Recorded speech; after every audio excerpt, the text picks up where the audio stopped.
So I literally slithered out of my chair like a snake and snuck out the back door and ran down the street. And I was vacuuming with one hand and I was Windexing things with the other. We put all the dirty dishes in the bathtub and closed the curtain. And literally I'm dripping with sweat and I'm doing everything I can to get my apartment presentable. And then all of a sudden it's ding dong. And there's Mayor Coleman and this entire group. Welcome back to So Let's Talk Columbus. I'm Michael Wilkos, Vice President of Community Engagement at United Way of Central Ohio, and today we're talking about an issue that touches every resident of our region, whether you realize it or not. And we're talking about housing, we're talking about affordability, and we're talking about what happens when a city grows faster than its housing supply. Columbus has long been one of the fastest growing cities in the Midwest. As recently as 2010, the city of Columbus had 787,000 people. Today it's up to 933,000. That's an 18% jump just since 2010. People come here for opportunity. It's a good job, strong universities, vibrant neighborhoods, and a quality of life that has helped our region stand out nationally. But growth also comes with challenges. And one of the biggest challenges facing Columbus today is making sure people can actually afford to live here. Because housing isn't just about buildings or real estate, it's about stability, opportunity, and ultimately, it's about whether our city remains accessible to the people who make it work. So today, let's talk Columbus through the lens of housing. Let's start with the big picture. Columbus isn't just growing, it's growing quickly. Between 2010 and 2020, Franklin County averaged 16,000 new residents every year. That was about 44 new people every single day for a decade. Last year, the growth picked up to 17,000 new residents in a 12-month period, or 47 new residents every single day.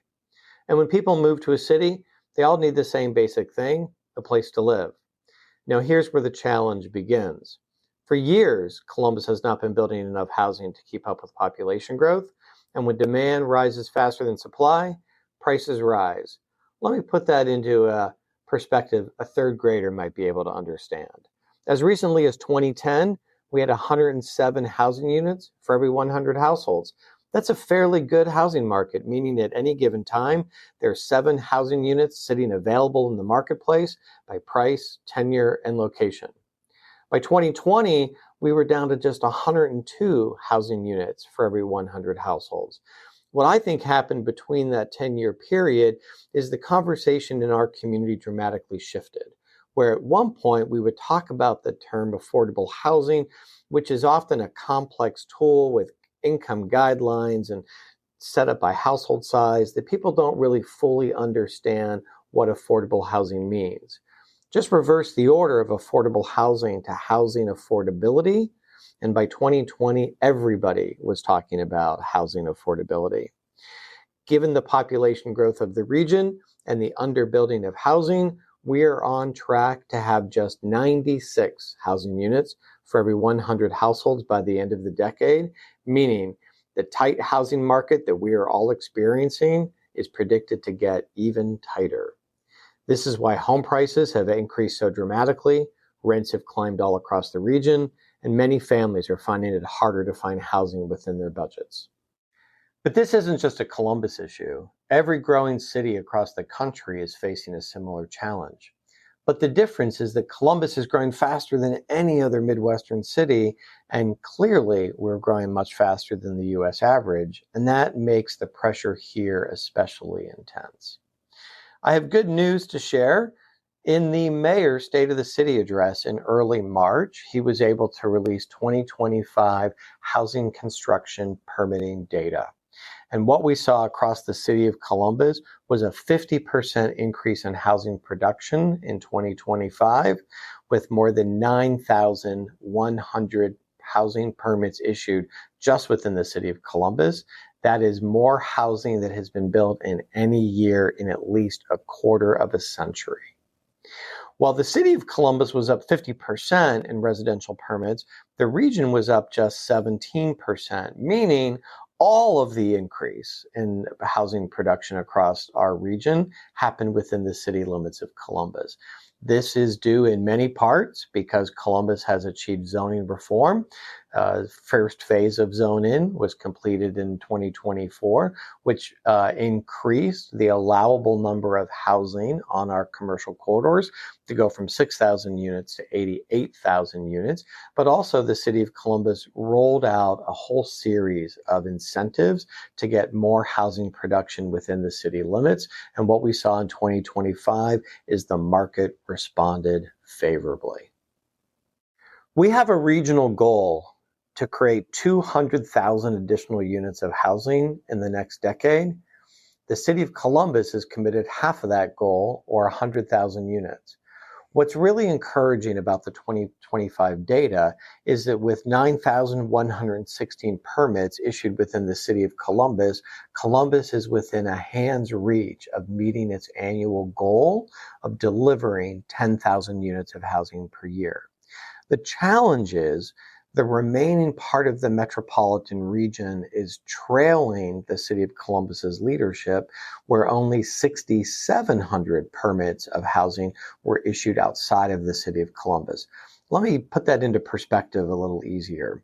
The city of Columbus is just 42% of the metropolitan population, but last year the city of Columbus had 58% of all of the new housing that was permitted, which means Columbus is really taking its responsibility seriously to build more housing.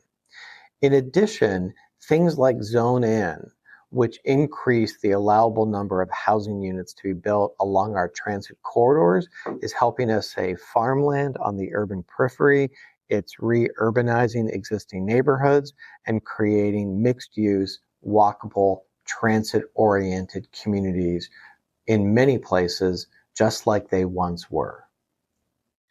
When people hear the phrase housing shortage, they often think of rising rents, but the reality is much broader than that. Housing shortages affect young professionals trying to start their careers, families looking for stable neighborhoods, seniors hoping to age in place, and workers who are essential to our local economy, like teachers, healthcare workers, service industry employees, and first responders. But before I get more into the data, let me share with you a story of something that happened to me just a year ago in mid-March of 2024. I happen to chair the Continuum of Care. That is the planning body that allows our community to respond to homelessness. I spent the day at a motel on the far east side of the city called Loyalty Inn that was being used as a warming center for people experiencing homelessness who had pets. As the motel was closing, the people in that motel needed to find new places in which to live as the warming center was running through its natural course of operations. One of the people I met in the motel that day was a gentleman by the name of Trent, 82 years old. He experienced homelessness for the first time at age 81. And as he describes it, he retired too early and he's lived too long. But he's struggling to make ends meet, and he lives on just $970 a month. As Greg Colburn, a researcher out of the University of Washington and author of the book, Homelessness is a Housing Problem, described it in the following way. 10 people are playing musical chairs, and one of the players is on crutches. The music stops playing, and everybody goes to grab a chair, and who misses the last chair is the person on crutches. Many people will interpret that scenario as thinking that the reason why the last individual didn't get a chair is because they were on crutches. But the reality is, there simply weren't enough chairs. This is what's happening around our housing market. When there is scarcity, it impacts vulnerable people in different ways than it impacts many of the rest of us. If you're criminally justice involved, struggle with mental health or addiction, or you're extremely low income, you're a senior, that housing scarcity is becoming much more critical for you as you're navigating an environment where there are simply fewer choices for you. Bank of America did a study that said rents are rising across the country, but they are in fact not rising equally across all neighborhoods. Rents are rising at the slowest rate in high opportunity communities, moderately so in middle-income communities, but rents are rising the fastest in low-income communities. The reason for this is because almost nowhere across the country are we building enough housing for people at that lower income band. And what we do build tends to be luxury because that's the kind of housing that communities resist at the least level. In addition to the Bank of America data, Zillow reported in 2024 that in a 10-month period, rents in Columbus jumped nearly 9%. When Greg Colburn did his national research for his book, Homelessness is a Housing Problem, he said that there are only two indicators that will tell you whether or not you'll see an increase in homelessness in your community, and that it has nothing to do with whether or not your community has strong benefits or weak benefits. It has nothing to do with whether or not there are higher rates of drug addiction in one community versus another. There is no correlation with weather. He says there are just two things that determine whether or not your community will struggle with homelessness. One is when rents are rising faster than incomes for consecutive years, and two, when your regional housing vacancy rates hit 5% and stay there. Both of those measures, Columbus hit in 2019, and we have been there ever since. Rising rents, faster than income, low housing vacancy rates, and the most vulnerable among us are being hurt at a faster rate than the rest of us. So back to my 82-year-old friend Trent that I met in spring of 2025. After leaving the motel, Trent wandered the city for several days with the entirety of his belongings stuffed into a book bag and carrying his cat Tag wrapped in a blanket. I found Trent sitting on a park bench at Sullivan Garden Rec Center, and I told him to stay where he was, that I was going to come by with some friends and some supplies. And Trent ended up building a camp just outside the woods, outside that rec center. Even with all of the connections that I was able to make, Trent spent an additional 10 days living in that tent until he found access to an apartment that a social service agency made available to him, despite the fact that his qualifications for that unit were not quite in alignment with the program. They kind of looked the other way, just to make sure that an 82-year-old frail individual was not sleeping outside on the land. Trent was lucky to get into a YMCA facility on the west side of Columbus and has been stable in his housing ever since. He lives on just $970 a month, and fortunately, because of his tenancy in this YMCA facility, he's able to live on rent that totals just $180 a month. Trent turned out to be one of the lucky ones. Because he made contact with people who work in nonprofit organizations and have access to resources, and because he got connected to Adam H., the Community Shelter Board, and United Way of Central Ohio, he was able to find housing and be stable in his life. My fear is that without those connections, Trent would still be living on the land, and I know that there are many people like Trent who struggle with their housing simply because there is not enough housing for people like Trent in our community. In addition to people like Trent, there are other vulnerable groups of people that really struggle in the current state of our housing market, and that's often single female households with school-aged children. I want to talk a little bit about evictions. Between 2021 and 2024, the number of evictions were going up considerably year after year, jumping from 15,500 to over 25,000 eviction filings. The good news was in 2025, eviction filings actually dropped by 2.3% in our community, stopping this consistent increase. The bad news is 2026 is not starting off as a good year, where we've seen eviction filings in the first 2 months of 2026 jump 8% higher than what we saw in 2025. What our community was really rewarded with federal dollars to keep these families stable We were able to hire 28 positions at 27 nonprofit agencies, most of them United Way funded partners, and they were able to do intervention, diversion, and rapid rehousing with the dollars that we received from the federal government. In the final round of emergency rental assistance funding, the City of Columbus and Franklin County received more financial assistance than the entire state of California, because there was no other place in the country that has done a better job of keeping people stable in their housing than us. When you look at who was served, it was really the most economically challenged among us, where 63% of all of that emergency rental assistance funding went to support households at 30% of area median income and below, another 21% between 30 and 50% AMI, and a small percent, just 16% of those that were served were between 50 and 80% AMI. Some additional demographic look at who was served by those dollars: 73% were female-headed households, and 75% were Black or African American. And collectively, between the city and the county, $154 million in rent and utility assistance has been dispersed in our community from 2021 through 2025. Those federal dollars have now ended, but the need has continued. While the City of Columbus is investing in a housing resilient initiative, it is very difficult for the City of Columbus and local philanthropy to be able to replace the dollars lost from the federal government.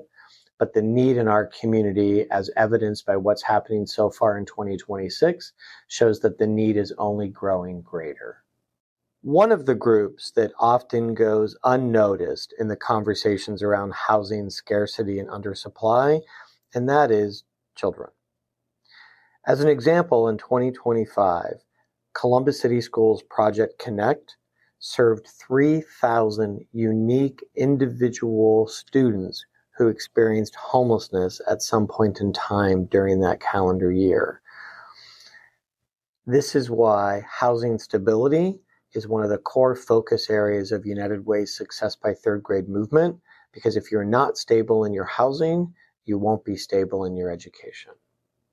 So we know in the Success by Third Grade movement that absenteeism is the number one predictor as to whether or not a child is going to be on track in reading at grade level by third grade. To fully understand our housing challenges, we have to think about the entire housing ecosystem.